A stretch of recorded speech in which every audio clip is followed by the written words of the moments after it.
원인의 난으로 중앙집권 세력이었던 아시카가 가문의 무로마치 막부가 사실상 힘을 잃음으로써 이전의 막부 정치를 뒷받침하고 있던 다에메 연합체도 해체되었고 막부의 정권 구조는 크게 바뀌었습니다.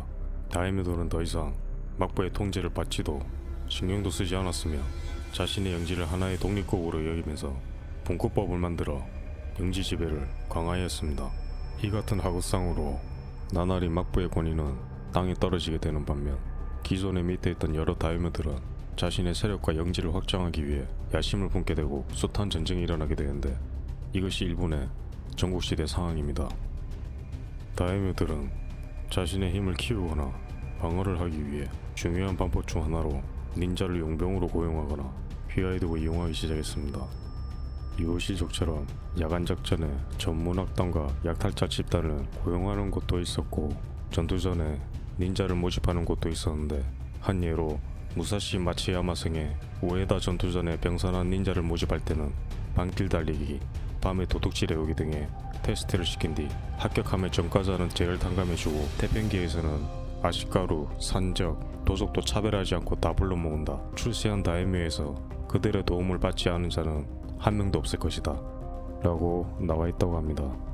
이렇게 전국시대에서 셀 수 없는 약탈과 전투 속에서 닌자들은 얼마나 위험한 많은 일들을 하였을까요? 기록에 나와있는 실제 닌자의 몇 가지 활동을 살펴보자면 다이묘 사나다 마스큐의 휘하에 가라사와 겐바라는 닌자가 있었는데 그는 시리타카성의 경비를 피해 들어가 방어를 하여 적성을 대혼란으로 만드는 데 성공했다는 기록과 또한 그는 중상성에도 방어를 하려고 잠입한 끝에 보물 황금말 갑옷을 발견하고 훔쳤다는 고문서의 기록이 있습니다. 이어서 서서우필이라는 고문서에는 와리타 시모사라는 마사유키 부하의 다른 닌자는 말이 먹는 콩을 파는 상인으로 변장하고 적진이었던 호조 군진 안으로 들어갔다는 기록이 있다고 전해진다 합니다.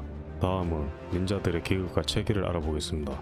닌자들은 조직 내에서도 계급이 있었는데 상인, 중인, 하인 계급으로 나뉘었습니다. 상인은 일본말로 조닌이라 하고 대부분 호족 출신으로 닌자들의 지도자로서 작전을 계획합니다. 사회적 신분이 매우 높아서 다이묘에 준하거나 바로 그 밑을 말하고 대표적인 실존 인물로 만화나 게임에서 그 유명한 핫도리 한조가 여기에 속합니다. 다음 중인은 일본말로 준인이라 하며 상인과 하인의 중간 역할을 하는 계급으로서 존인에게 작전을 받은 후 현장에서 하인을 지휘하는 사람들입니다. 마지막으로 하인은 일본말로 겐인으로 준인에게 작전을 받아서 실질적으로 수행하는 사람들이고 흔히 말하는 닌자가 이들입니다. 이들 닌자의 계급은 가문과 신분에 의해서 선천적으로 정해져 있다고 합니다. 그리고 만천지폐에 의하면 닌자의 인술에는 양인술과 음인술이 있는데 양인술은 모습을 공개적으로 드러내면서 첩보활동이나 모략, 이강공작 등을 하는 방법이며 상인들이 양인으로 활동하였답니다. 반면 음인술은 모습을 감추고 적지에 숨어 들어가 내정을 살피거나 파괴공작을 하는 방법이며 일반적으로 상상되는 닌자란 이때의 모습이고 이것이 하인들의 역할이었습니다. 닌자의 유파는 지금까지 무능상에 70여 개가 넘는 유파가 발견되었고 그중 전서 및 자료가 발견되었다는 유파는 31개 달하는 설이 있습니다. 대표적으로 알려진 유파로는 이가류, 풍마류, 사이카류, 코가류, 후도류, 고토류, 라파류, 스파류, 노키자루류 등이 있으며 이 중에서도 가장 유명한 유파는 이가류와 코가류입니다. 먼저 이가류는 일본에서 가장 유명한 닌자로 알려진 핫도리 한조가 속한 유파입니다. 하지만 알아야 할 점은 초대 한조만 실제 닌자로 활동하였고 이후 한조들은 존인으로서 작전을 계획하고 닌자들을 통속만 하였습니다. 이 중 사람들에게 가장 유명한 핫도리 한조는 2대 한조이고 잘 알려진 대로 일본 전국 시대를 통일하고 에도 막부 시대를 열은 도쿠가와 이에야스의 가신입니다. 이가류 닌자의 특징은 인술과 전투 능력이 뛰어난 것입니다.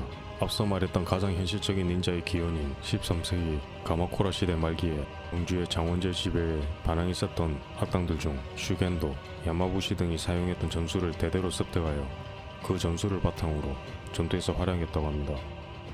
그리고 이가 닌자는 전투에서 용병 닌자를 고용할 시 돈으로 계약을 했고 그 이상의 관계는 두지 않았던 것이 이가 닌자의 방식입니다. 다음으로 코가류 닌자는 일본에서 가장 오래된 최초의 닌자라는 기원설 중 하나인 쇼토쿠 태자가 이용했던 오오토모 호소이토를 비롯한 오오토모 시족이 뿌리라고 합니다. 코가 닌자는 전투에 참가하고 인수를 사용하여 싸우는 이가 닌자와는 달리 이들은 평소에는 농민이나 상인으로 활동하다가 지시가 내려오면 적진으로 이동하여 정보원으로 주로 활동했다고 합니다.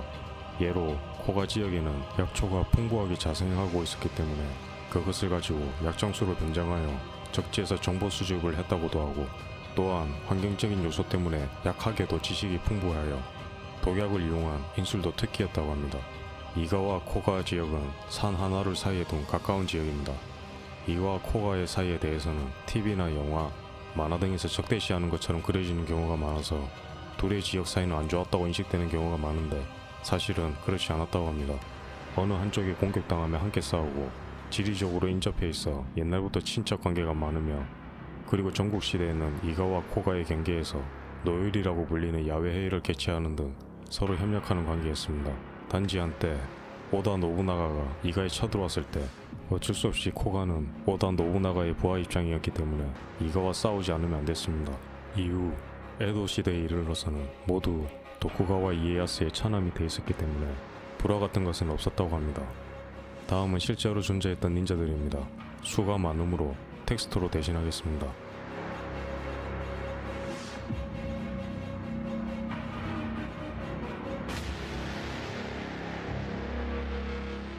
여러분은 닌자의 복장을 떠올리면 어떤 모습의 닌자를 떠올리십니까?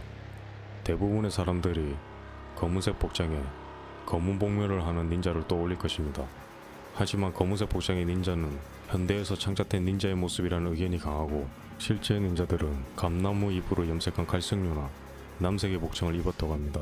가미색 계통의 갈색은 어둠 속에 묻히고 검은색은 오히려 밤, 달빛 아래에 윤곽이 잘 나타난다고 하나요.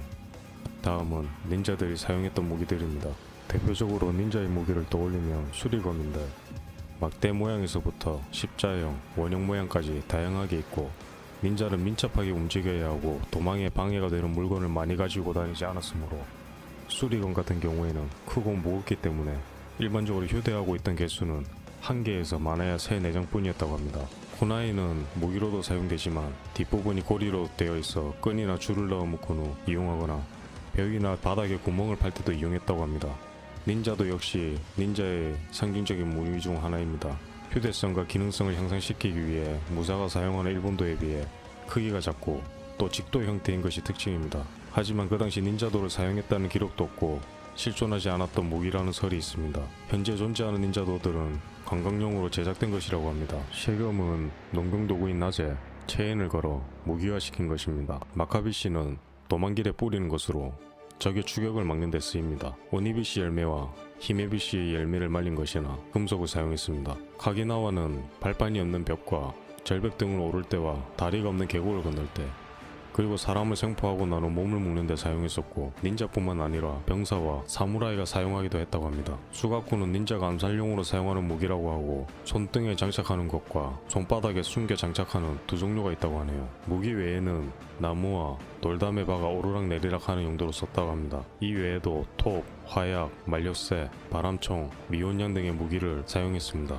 지금부터 말하는 닌자에 대한 내용은 일본의 한 대학 닌자 연구기관에서 활동하는 교수의 역사적 사료와 사실적 연구를 토대로 밝힌 그분의 입장입니다. 제가 봤을 때 이분이 말씀하시는 내용은 우리가 아는 현대 천정물에서의 닌자보다는 현실적인 닌자의 모습을 설명하는 것 같아 개인적으로 신뢰가 가는 것 같습니다. 일단 이분이 말씀하시는 결론은 실제 닌자는 우리가 알고 있는 닌자와는 너무 다르다고 합니다. 우리가 알고 있는 닌자는 프로 암살자로서 무술에 능하고 적극적으로 전투를 선호하는 화려한 이미지를 떠오르는데, 실제로 닌자는 싸움을 피했다고 합니다. 어쩔 수 없는 상황도 있으니 아예 싸우지는 않았지만 그들의 주된 임무는 적국에 잠입해서 적국의 경제 상황이나 사회 정세 등을 조사하고 자국에 살아 돌아가 그 정보를 다이묘에게 전달하는 것이 일본 중세시대 닌자들의 주된 사명이고, 그곳으로 미리 싸움을 방지하거나 전투가 일어나도 자국의 피해를 줄이기 위한 목적이 있다고 합니다. 그래서 그들은 굳이 싸워서 위험을 감수하는 것이 아닌 도망을 위한 인수를 주로 사용했습니다. 한마디로 정보를 알아낸 뒤 그 자리를 빨리 떠서 자국으로 돌아가는 것이 닌자의 활동이었다는 겁니다. 또한 닌자는 정보 수집 이외에도 자국의 정보를 보호하는 일도 하였는데, 적국의 닌자가 자국에서 들어오는 것을 감시하거나 자국에 잠입한 닌자를 공격하기도 하였습니다. 그리고 자국의 정보 유출을 방지하기 위해 적지로 출입을 하는 상인들에게 사기 정보를 흘렸다고 합니다.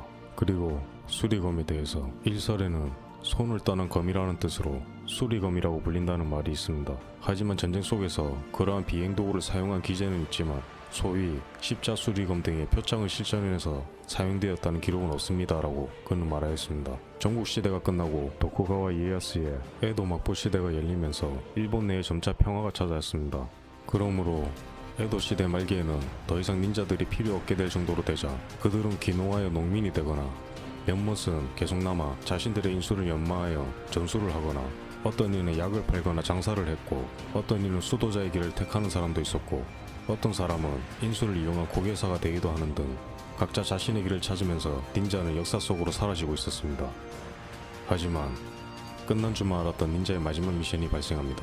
1853년 우라가에 미국의 페리 제독이 4척의 군함을 이끌고 내항하자 사람들이 이 검은 배에 겁을 먹고 있는 가운데 사와무라를 포함한 2명의 닌자가 페리 한 대의 배에 몰래 들어가 내부를 살피고 문서를 훔친 일이 기록으로 남아있습니다. 이것이 이른바 닌자 활동의 마지막이었습니다. 자, 여기까지 실제 닌자 그들이 누구인지 알아봤습니다. 지금 내용을 전달하는 저 역시 닌자에 대해 알아볼수록 실제 닌자와 우리가 알고 있는 닌자들과는 차이가 있었습니다. 이 차이는 아마도 에도 시대 이후 닌자들이 사라지면서 이전에 존재했던 그들에 대한 활동과 이야기가 근대화에 들어오면서 과장되고 상상력을 자극한 것이 지금까지 이어진 것이 아닐까 생각합니다. 대부분이 그러시겠지만 저 역시도 어린 시절부터 현재까지 수많은 미디어와 문화매체를 통하여 현대판 닌자의 화려하고 다양한 모습을 보았습니다. 앞으로도 그렇게 닌자에 대한 작품을 계속 볼 수 있었으면 좋겠고, 마지막으로 닌자에 대한 하나의 글귀가 있길래 말씀드리고 마치겠습니다. 무사로서의 삶은 힘들었다. 하지만 닌자로서의 삶은 더 참담하고 힘들었다.